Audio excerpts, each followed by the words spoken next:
Let's begin with the first statement that's coming from Prime Minister Modi on One Nation, One Poll. Even as the cabinet has given its nod to former President Kovind's report, in fact, on One Nation, One Poll, Prime Minister Modi has confirmed the same. And I'm reading out for you the post that he's put out on social media, where he says the cabinet has accepted the recommendations of the high-level committee on simultaneous elections. I compliment our former president, Shri Ramnath Kovind, for spearheading this effort and consulting a wide range of stakeholders. The Prime Minister has also said this is an important step towards making our democracy even more vibrant and participative.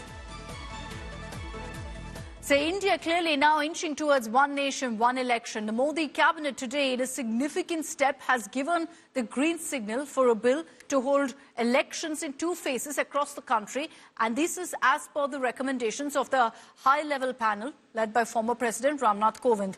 Now, this landmark bill will next be tabled in Parliament, and in all likelihood, it's going to happen this winter session. The opposition is already up in arms, calling it undemocratic. They've said one nation, one election is a violation of federalism.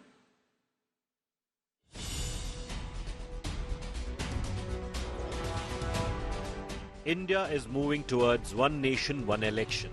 In a major development, the Modi cabinet has approved President Ramnath Kovind-led panel's recommendations for simultaneous elections across the country. There is a widespread support for simultaneous elections in the country. इसका implementation दो phases में होगा, जैसा कि committee के recommendations में है. First phase में लोकसभा और assemblies के elections को simultaneous कराने का प्रयास होगा, और उसके second phase में local body elections है, जो है ग्राम पंचायत, जिला पंचायत, ब्लॉक में पंचायत समिति और जितने भी अर्बन लोकल बॉडीज हैं, उन सब के लोकल बॉडी इलेक्शंस को with in 100 days of general elections में करवाना, जिससे कि एक बार में सारे इलेक्शन का प्रोसेस कंप्लीट हो. Sources tell India Today that the government is likely to bring One Nation, One Poll bill in the upcoming winter session of the parliament. Despite BJP's reduced tally in Lok Sabha, NDA government has continued to reiterate its intention to implement simultaneous polls in the country. बार-बार चुनाव इस देश की प्रगति में रुकावट बन रहे हैं, और इसलिए देश में व्यापक चर्चा हुई है. सभी राजनीतिक दलों ने अपने विचार रखे हैं. एक कमेटी ने बहुत बढ़िया अपना रिपोर्ट तैयार किया है. वन नेशन वन इलेक्शन के लिए देश को आगे आना होगा. वन नेशन वन इलेक्शन, उसको लेकर क्या योजना है और कब तक इसको लागू किए जाने की संभावना? इसी सरकार के कार्यकाल में वन नेशन वन इलेक्शन हम लागू करेंगे. The Kovind committee had submitted its report to the government in March, shortly before the announcement of Lok Sabha elections 2024.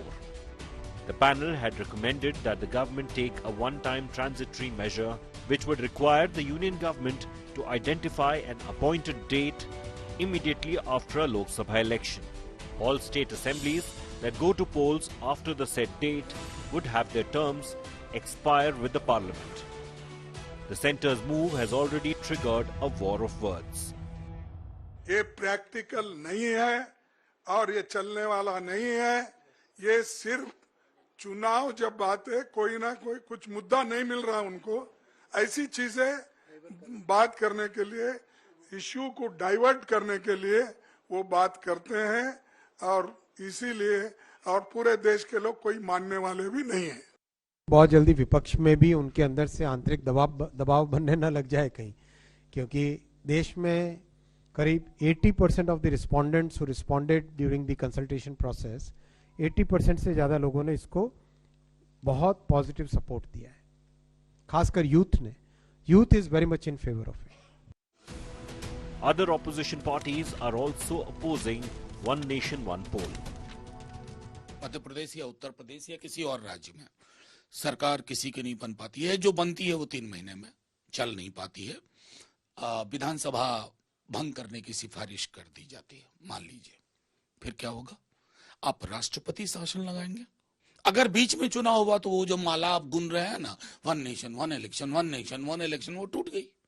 ये मोदी जी का और भारतीय जनता पार्टी का एक और जुमला है. ये 4 इलेक्शन एक साथ तो कराने की स्थिति में नहीं है. और ये बात कर रहे हैं 1 नेशन 1 इलेक्शन करेंगे। ये भारत के जमहूरियत के लिए, भारत की फेडरलिज्म के लिए, भारत के संविधान के बेसिक स्ट्रक्चर के लिए ये ठीक नहीं है और गरीब जनता के लिए ठीक नहीं है, किसानों के लिए ठीक नहीं है, युवाओं के लिए ठीक नहीं है।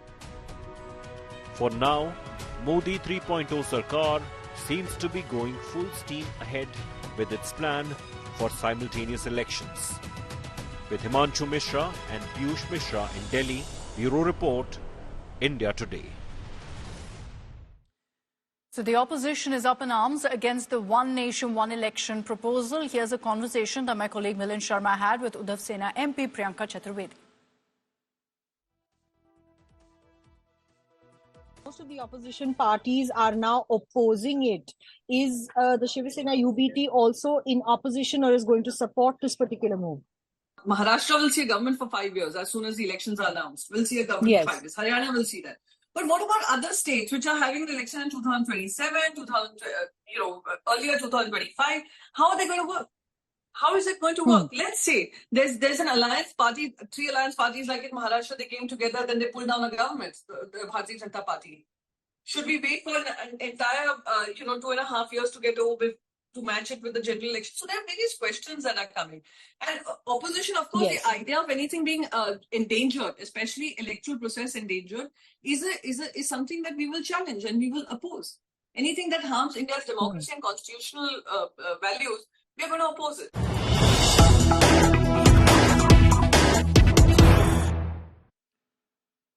And let's get you details that we've picked up on exactly what transpired in the cabinet when the issue of one nation, one election came up. According to our sources, Prime Minister Modi said in the cabinet meet that one nation, one election has been a long pending demand of the people. He's also said that one nation, one election has been brought keeping in mind the interest of the people. There's no political motive behind it, is something that he reiterated as well in the cabinet meet. Now, Prime Minister Modi also said that an important aspect will be to educate people about the key features of the country, and because of frequent elections, governance and most importantly law and order are all left behind, which isn't good for the country. Now, according to our sources, Prime Minister Modi in the cabinet meet also said that only what has to essentially be respected is what the people of the country want. Piyush Mishra is joining us live with more details. So on this, Piyush, clearly the message coming right from the top as far as the Modi government is concerned, that this is a project that the Prime Minister wants to see fulfilled. He wants one nation, one election to become a reality. They perhaps understand also that there will be many political hurdles going forward, which is why already they've got cracking on it. Well, absolutely, Akshara. There will be a lot of political hurdles because you need a 2/3 majority in Rajya Sabha at least to get the constitutional amendment done, and before that, thorough widespread consultations also need to be done, and that is what the Union Minister for Information and Broadcasting, Information and Broadcasting, Ashwini Vaishnav today mentioned that the government will have to do massive consultation, though he also said that a lot of people are in favor of this. Youth especially is in very much favor of this, of conducting one nation, one vote, because it is going to save a lot of time, a lot of money. Prime Minister has also stressed on the fact that it will be in the welfare of the country, and that is why the government is looking forward to also push for it. You would also remember, Akshata, that yesterday itself there was a press conference which was done by Amit Shah, where he had mentioned that the government would come up with this in the NDA tenure itself. And today the cabinet has accepted the recommendations those were made by the high-powered committee chaired by former President Ramnath Kovind. Now, after this acceptance, we can expect a wider consultation, and then a drafting of a bill that will certainly be tabled in Parliament, and then other processes will also be followed before the implementation of this. But yes, there is no doubt that it is going to be a lengthy process, and that is why we are also hearing that it is going to be implemented in 2 phases. If it is implemented, then elections will take place in 2 phases. In first phase, Lok Sabha and Assembly elections will take place simultaneously, and then within the 100 days of conducting general elections, the local body polls will be conducted, and for that the wider consultations are taking place. There will be discussions between the Election Commission of India and state election commissions, and also officials of state and it's a center. long process, a long drawn process. There's no doubt about that. Piyush, thanks very much for joining us with those details. I'd like to also bring in Rajdeep Sardesai on this broadcast. Rajdeep, we're putting our details that we've picked up on what really transpired in the cabinet meet. Prime Minister Modi's communicated that there's absolutely no political motive behind one nation, one election. The opposition, of course, has questioned it. What do you think, Rajdeep? Reading the draft, do you think this in any way undermines federalism? You know, Akshita, on paper, this is a fine idea. The idea that you can save revenue by having an election once every 5 years appears very, very alluring. But the fact is, it's also fanciful. There is a bit of a kite flying in this, because to answer your specific question on the federal spirit, this is a country now, unlike the 1950s, where you have so many parties, hyper-competitive elections, so many regional parties emerging, each of whom have their local issues, their local interest groups, their local elites. And I don't think that they are completely willing to surrender what they believe is their autonomy in terms of election cycles to Delhi. This is not just about BJP. Tomorrow it could be a Congress government or any other government at the center. States do not want to, in India, surrender their autonomy entirely to Delhi. So while this idea sounds very good, I think it is possibly at the moment anti-federal, but more importantly impractical, given the number of stakeholders with varying views on it. So it will require a lot of consensus building. And maybe a midway approach will have to be found, where maybe every 2.5 years you do state elections in particular parts of the country, then do your general elections, and have some kind of a cycle that is a little bit more feasible. I mean, look at the irony of it, Akshita. We've got the Election Commission not holding elections in Maharashtra because they said they want to focus on Haryana and J&K. And now we are talking of elections across India's 29 states. So I think there's a lot of work that still will need to be done before we can arrive at some kind of a possible compromise on one nation, one election. You're right, Rajdeep. It's a very ambitious target that they're talking about. It's also a very, very complex one. So it will need a larger, perhaps well-oiled machinery to be able to actually pull it off as well. So perhaps that's why you're seeing them already starting off work right away on this, because now that they've said they want to complete this within this term, they'll want to push forward in the years to come as well. Rajdeep, thank you very much for joining us with your view on one nation, one election. It's clearly going to be a talking point in the months to come as well, as the Modi government says that we'll bring this into Parliament in the coming winter session itself. We'll see how that plays out, because the opposition has made it very, very clear that they're not on board with one nation, one election. Let's move on this broadcast and talk about the other big political story of the day. The uproar over Rahul Gandhi's Sikh-biased remarks in the United States last week continues. We've seen a string of comments that have come in from the BJP leaders, where they've lashed out at Rahul Gandhi, calling him a terrorist, introducing a bounty on him. All of that triggered massive protests by the Congress today, with the national capital seeing massive protests as well. The Congress has claimed that there are threats being issued to Rahul Gandhi, and it's a conspiracy. They filed a complaint also against these netas. Meanwhile, the BJP has also hit the streets, demanding an apology from Rahul Gandhi. Whether he, as a Sikh, is going to be allowed to wear his turban in India. Leader of opposition Rahul Gandhi's remarks on the rights of Sikhs during his US trip have ignited a firestorm back home.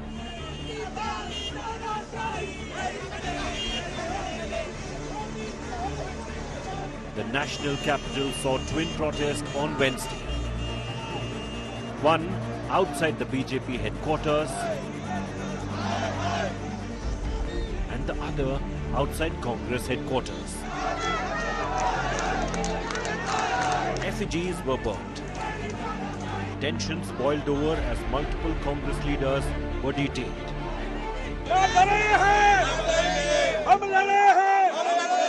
The Congress protests were sparked by BJP leaders' statements labeling Rahul Gandhi as a terrorist, accusing him of attempting to divide the country.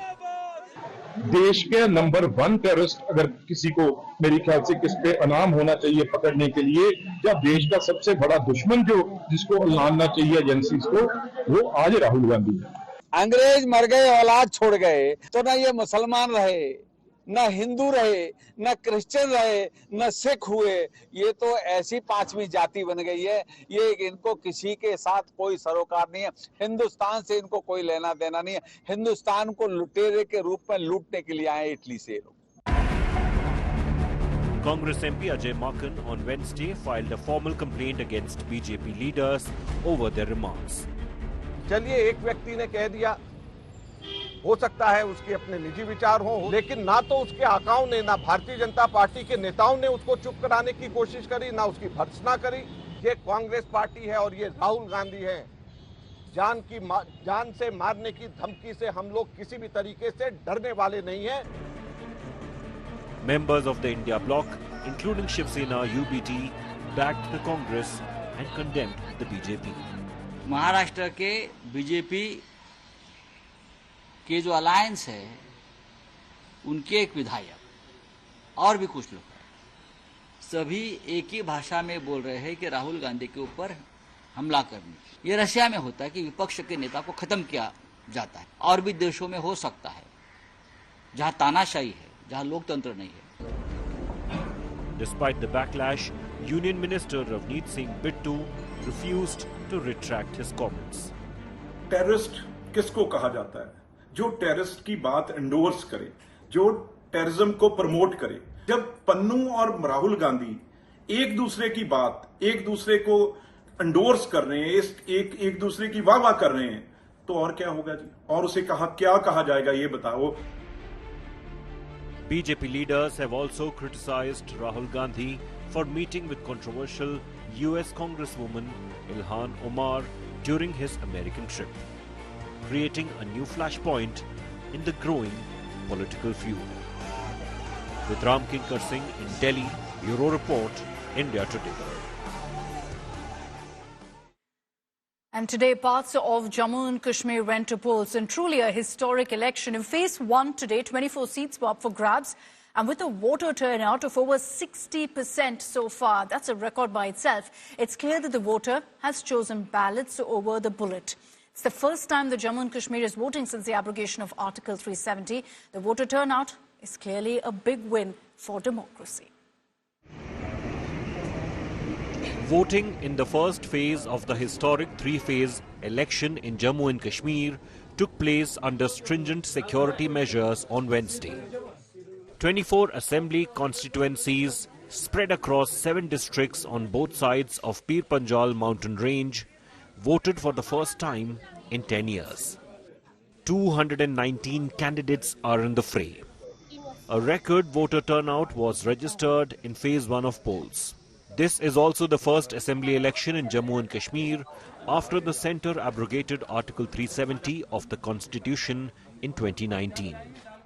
While Prime Minister Narendra Modi urged first-time voters to exercise their franchise and strengthen democracy, Leader of Opposition Rahul Gandhi called upon the voters to choose the India Opposition Alliance. और परिवारवाद को आगे बढ़ाने वाली पार्टियां आपको गुमराह करके मौज काटती रही। इन लोगों ने जम्मू कश्मीर में नए नेतृत्व को कभी भी उभरने ही नहीं दिया। मैं आपको गारंटी करके कह रहा हूं, या ये स्टेटहुड देंगे, नहीं तो फिर अगली सरकार जो दिल्ली में आएगी, इंडिया गठबंधन की सरकार आएगी, उनका पहला काम होगा आपको स्टेटहुड देने का। Key regional parties including Farooq Abdullah's NC and Mehbooba Mufti's PDP and national parties like Congress and BJP are hoping for big gains in this crucial election. जहां उन्होंने विकास किया है, वहां उन्होंने जम्मू कश्मीर की जनता का विश्वास जीता है। ये वही धरती है जहां बायकाट होता था। ये वही पोलिंग बूथ हैं जहां 5-7 वोट पड़ते थे और पूरी विधानसभा में 1000, 1200, 500, 700 वोट पड़ते थे, और वो भी कैसे पड़ते थे ये जहां की जनता जानती है। If it had been easy, everybody would accuse me of being a dynast. They would say Iltija Mufti was handed her first victory on a platter. I want to earn my victory. I want to make sure that I earn every vote. So Alhamdulillah, we are going to win. And it is a tough competition, and I'm glad it's a tough competition. Former Jammu and Kashmir Chief Minister Omar Abdullah has warned voters against independent candidates trying to fragment votes and divide people. बाहर आएं, अपने vote का इस्तेमाल करें, अपने उम्मीदवार को चुनें और सोच समझ के अपने वोट का इस्तेमाल करें। इंजीनियर रशीद साहब अब जमात के साथ इलेक्शन मिल के लड़ रहे हैं, तो जाहिर सी बात है अगर इंजीनियर रशीद साहब के दरवाजे बीजेपी के लिए खुले हैं तो जमात के भी दरवाजे बीजेपी के लिए खुले हैं। ये अपने आप में एक चिंता है। A high turnout in the assembly polls coming soon after the Lok Sabha elections are a boost for democracy amid attempts by Pakistan-backed terrorists to foment trouble. Big return as far as democracy is concerned. First phase could see all records broken as far as previous voter turnout is concerned, and it sets the tone for the next two phases of J&K elections. Campus Tariq Lone, Mir Farid, Bij Behara for India Today. From Kashmir, let's move to Tamil Nadu, where an elevation is in the works for Udayanidhi Stalin. Sources say he will be made the Deputy Chief Minister within 24 hours. Stalin Jr. so far has dismissed all of this as mere speculation and said that the ultimate decision is with the Chief Minister. But you've already got the opposition speaking out and firing. That's right, a dynastic politics attack at the DMK yet again. It's time again for sunrise in DMK. There's been endless chatter about Udayanidhi Stalin's elevation. And now India Today has exclusive details about when and how Udayanidhi will be promoted.